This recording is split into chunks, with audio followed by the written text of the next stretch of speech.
What's up, everyone? Stephie Smalls here, bringing you another episode of Small Talk. Be sure to check us out on FTN Bets and FTNBets.com. While you're over there, check out my new injury tracker, which will be your best friend this season while you're saying those lineups, keeping you up to date on all your skilled players' injury news and updates. As always, huge shout out to our sponsors at Tipico Sportsbook. Download their app and they'll match 100% of your first deposit up to $750. This week, I'll bring a guest on to break down the chaotic NFC North, and we'll dive into more NFL futures like y'all love. Let's get into it.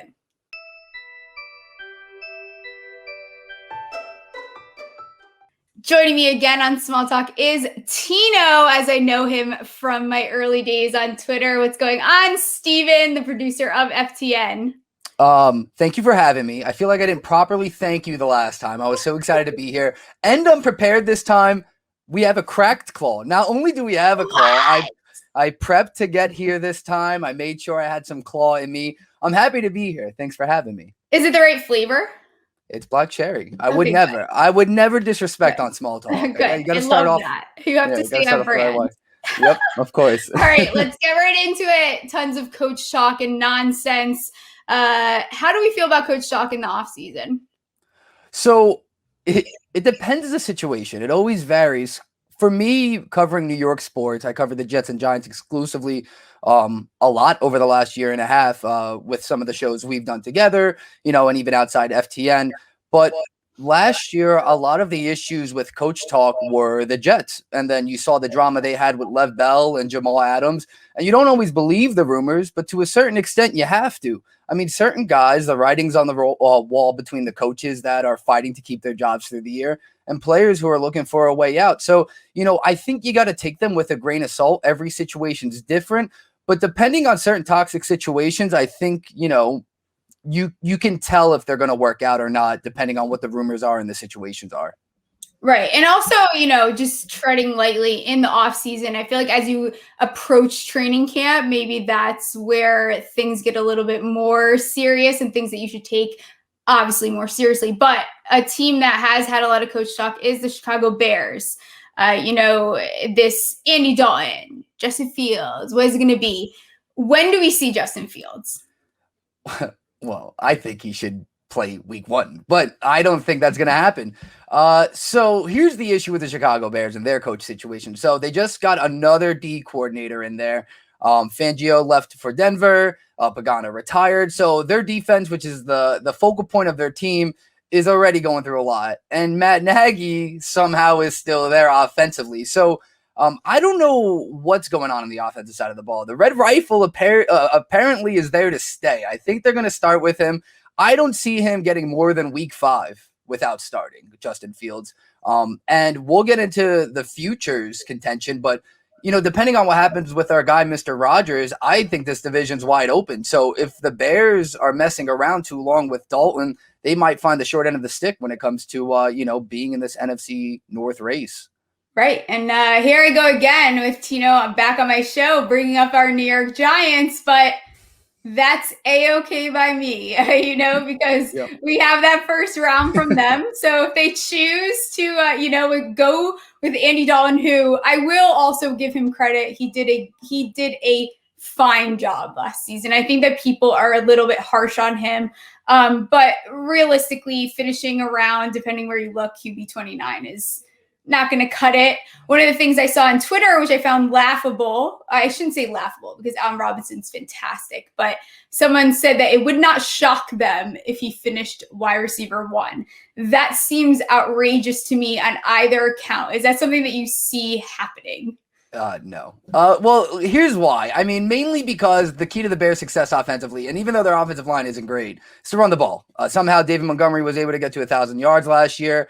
I still think that's the bread and butter for the Chicago Bears, regardless if Justin Fields is a quarterback or not. He definitely ain't finishing wide receiver 1 if Fields isn't starting week 1. My thing with Allen Robinson, and I love him, and as Giant fans, we were doing the whole Allen Robinson, Kenny Golladay thing this offseason, and both of them have their fair share of injury concerns. And so for Allen Robinson, I think the ceiling is extremely high for him, but he just played back-to-back 16-game seasons. Last time he did that in Jacksonville, he missed significant time the next 2 years. So I wish nothing but the best for him, and I hope he stays on the field. But for me to finish wide receiver 1 and like say that with confidence, I need the surrounding situation to be a lot better than what it is in Chicago. And I really don't like Matt Nagy. So that's the underlining reason, but the health concerns is the other thing. I mean, I know he's done really well the last 2 years playing 16 games, but you know, they linger. So that's my overall concern. But if Justin Fields starts week 1, maybe, but no. Which, I think we know with the Chicago history, it's kind of unlikely that we're going to see Mr. Fields week 1, no matter what anyone says, even though it seems like the news reports are starting to lean in that direction. But another team talking about surrounding cast is Detroit. So this is a team that obviously gets a lot of smack, right? They're 4-1 to win this division. I don't think that this team is in as bad as a position as everyone likes to say. Their O-line, it doesn't look too shabby. Goff is coming out of a system that's maybe more equipped with some weapons, especially as far as the wide receivers go. How do we feel about Detroit? Is Detroit in as bad? People like to laugh about Detroit, laugh about the Texans, but I don't know that he's in as bad of a position. Okay, so I want to clear it up for the people at home because I feel like they're almost as startled as I was. They're 4-1 to have the least amount of wins in the right. NFL. I know. I was like 4-1. Myself. Am I looking at the right depth chart? They're 20-1 for the division, but I like that you brought that up because I love those odds on Tipico. 4-1 to finish with the least amount of wins in the NFL. Really, it's a 2-man race with Houston. I know they get a lot of chatter. But I got to be honest, I'm not going to try to just, if you can't beat them, join them type of thing. I have issues with the Lions. I think defensively, they're in trouble. I think offensively, I'm just not buying it. Like, I really love TJ Hawkinson. That's something we've talked about outside of this, in terms of fantasy, someone I really like and I'm really high on. But that's mainly because I'm worried about everyone else. Like, I love Swift. I'm concerned about how that offensive line is going to look behind Goff. So it's like, Detroit got a little better this year. But what's frightening me is that Dan Campbell, as exciting as he is, I don't know. I don't know what we're going to get out of this guy. He just reeks 2 wins to me. He reeks 2-3 wins.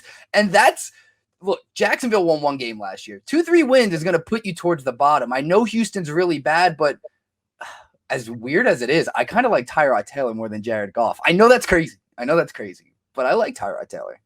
Really? That's fine. Look at me. And you know what? I feel like Dan Campbell would love me because I messed up the odds. Like, that was for you, Dan Campbell. Like, I was so excited for you because I'm rooting for the Lions. I like them as underdogs. The Texans are out for me. But I just think that the Lions are going to be better. I don't care. I'm excited for their rookies, St. Brown. I think that they have guys over there.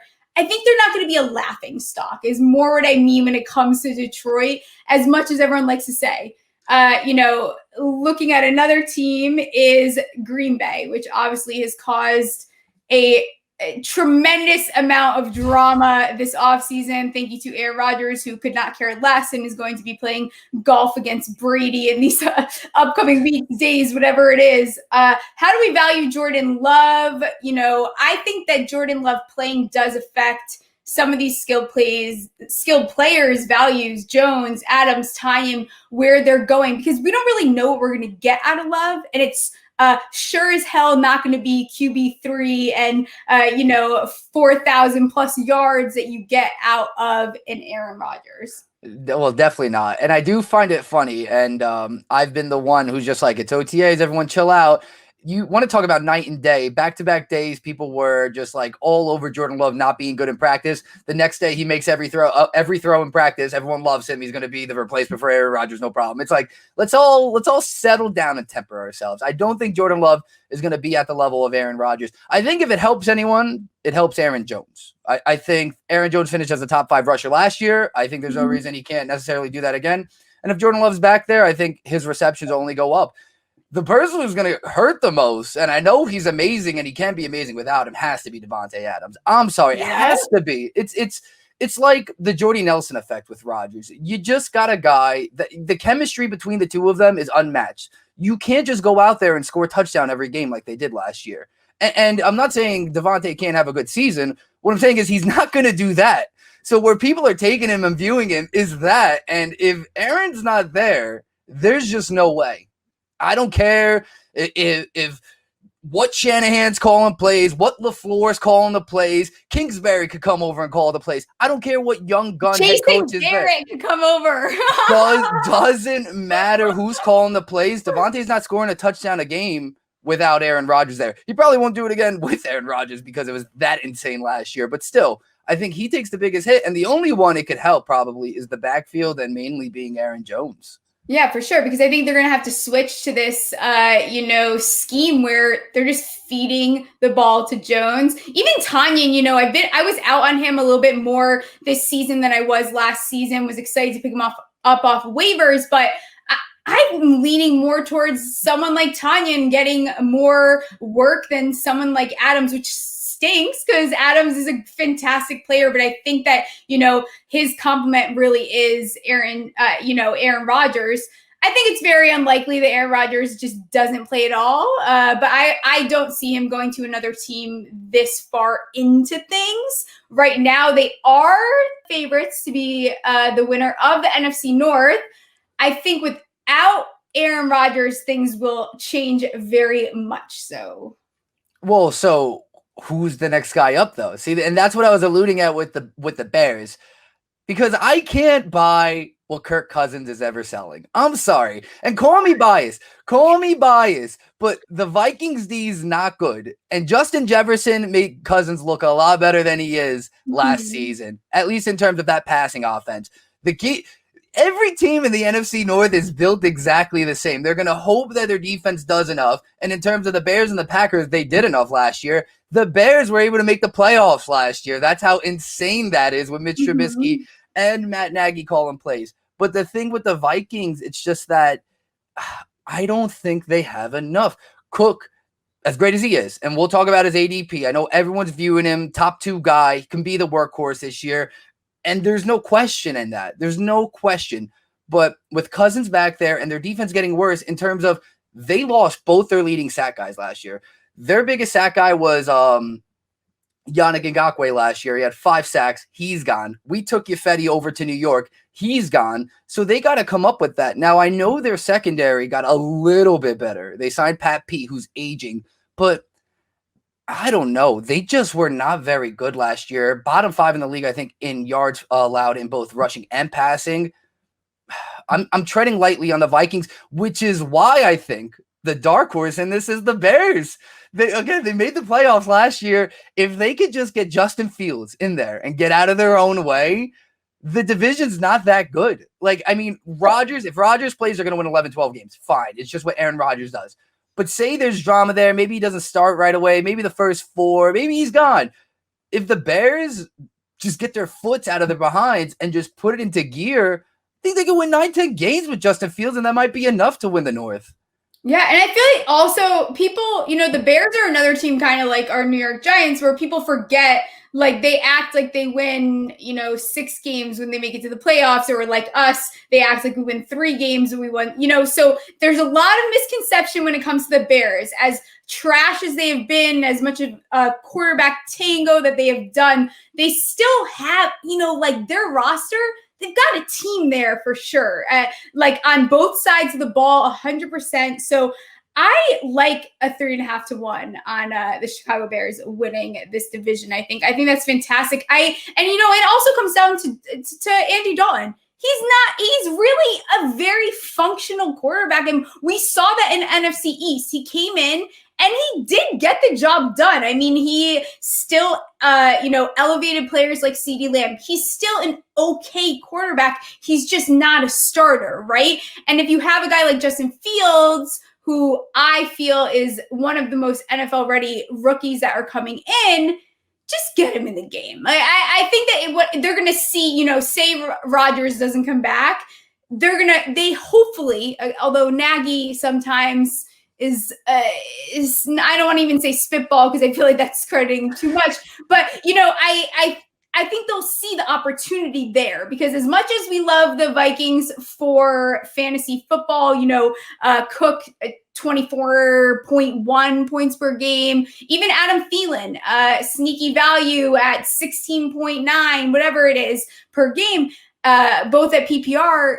I still think that the Chicago Bears have it here, because somehow the Vikings still seem to disappoint everyone year after year. Well, I've been waiting to hold this in. We're also discrediting that Andy Dalton's red hair is going to look great in that orange for the Bears. I mean, it's just going to match. Probably makes him a better quarterback. It's just like these single-digit numbers are going to make certain players faster. I buy that the red rifle is going to look good in orange. You can't sleep on these things. No, but in all seriousness, the thing with the Vikings too, it's just that exactly what you said. The fantasy numbers are great. They have all the glitz and glamour, but I think the overall roster construction is what I'm concerned with. And again, the Bears made the playoffs last year, despite Matt Nagy doing everything he could to basically not make them make the playoffs. I mean, the guy's coaching for his job. Again, Ryan Pace is managing for his job. Again, it's been 2 seasons, and they haven't done enough, but they make the postseason last year, and they give him another chance.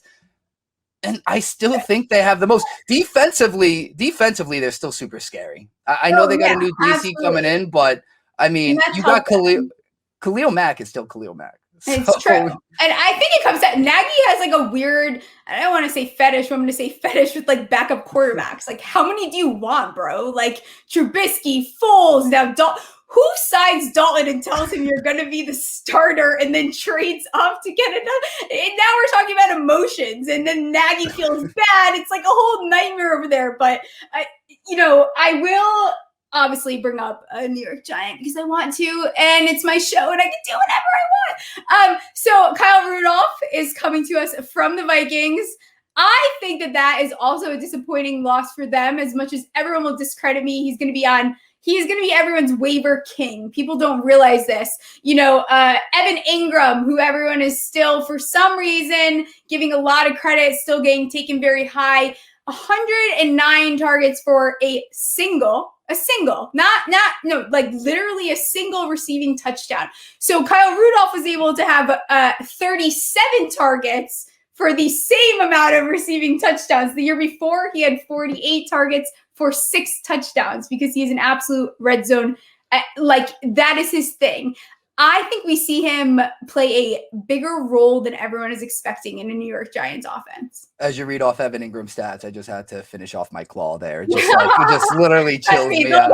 And we can keep going about the drops. And well, the other thing, too, is that I thought it was interesting. I saw a report recently that Irv Smith, and I've been excited about Irv Smith since he played for Bama, and they said that his workload isn't going to really change this year, which I thought was very interesting because I think he could take that next level. I think he's athletic enough.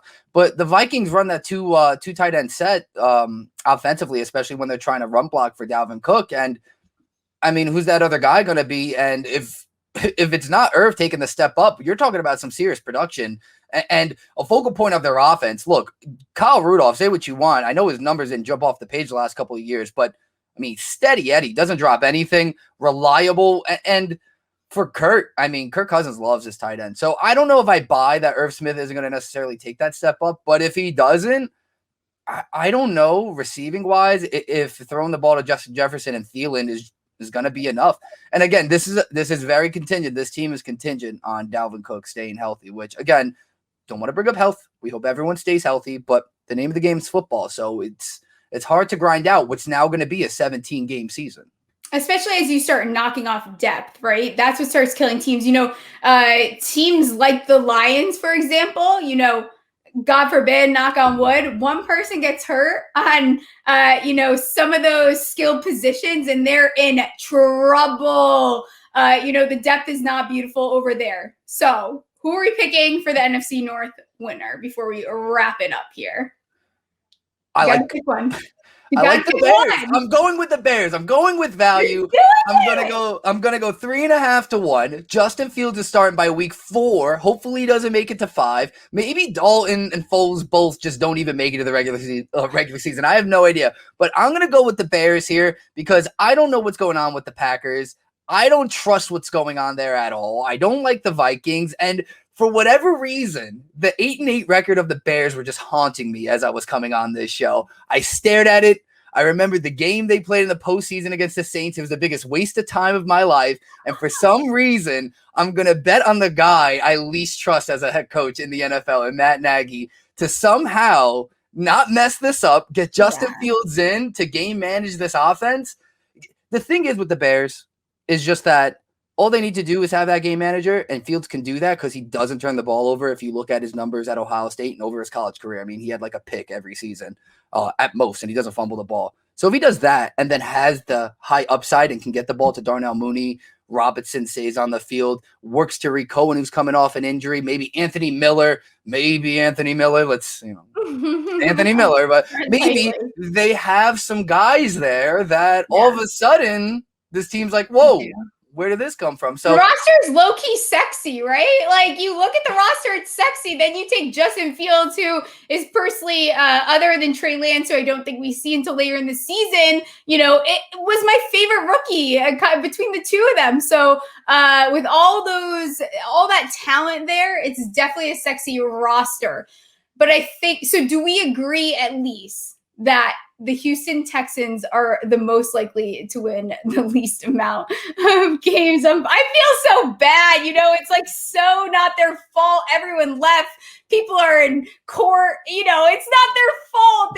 They're doing their best, man. But it is their fault. No, it is their fault. 220. I don't know.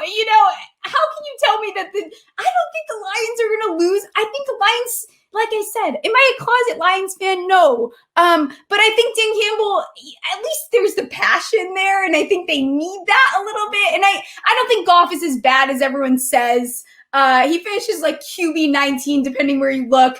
Stafford finished QB 16. I think Stafford's actually probably going to have a little bit more difficulty transitioning than Goff, which people can quote me, whatever you want. I just think Goff is used to a lot, and it's almost going to be a very simplistic scheme to step into where he's just going to be used to it. I don't think we're going to get fantastic throws from Goff.